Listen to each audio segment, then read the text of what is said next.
The Last Voyage. It was a warm summer evening, and the sun was setting over the horizon. The sea was calm, and the sky was painted in shades of orange and pink. The last voyage of the day was about to begin. The ship was a large cruise liner, with hundreds of passengers on board. They were all excited to embark on a journey that would take them across the ocean to a faraway land. As the ship set sail, the passengers gathered on the deck to watch the sunset. They were all in high spirits, laughing and chatting with each other. Among them was a young woman named Sarah. She had always loved the sea, and she had been looking forward to this trip for months. She stood at the edge of the deck, feeling the wind in her hair and the salt on her skin. As the night fell, the passengers retired to their cabins. Sarah went to her room and lay down on her bed, listening to the sound of the waves outside. But as she closed her eyes, she felt a strange sensation. It was as if something was calling out to her from deep within the ocean. She got up from her bed and walked out onto the deck. The moon was full, casting a silver light over everything. She looked out at the sea and saw something that made her heart skip a beat.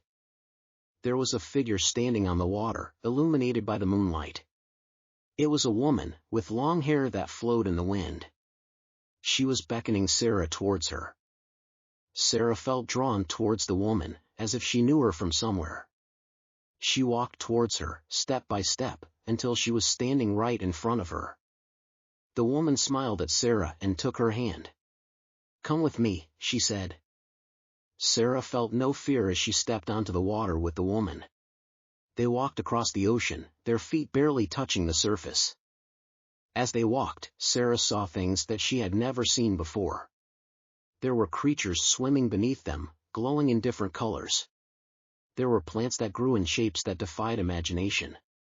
Finally, they reached an island that Sarah had never seen before. It was covered in lush greenery, with flowers of every color blooming everywhere.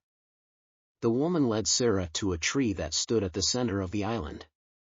It was unlike any tree Sarah had ever seen before. Its leaves were made of gold, and its branches reached up towards the sky. "This is where you belong," said the woman. Sarah felt a sense of peace wash over her as she stood beneath the tree. She knew that this was where she truly belonged. As she looked up at the sky, she saw a shooting star streak across it. She closed her eyes and made a wish.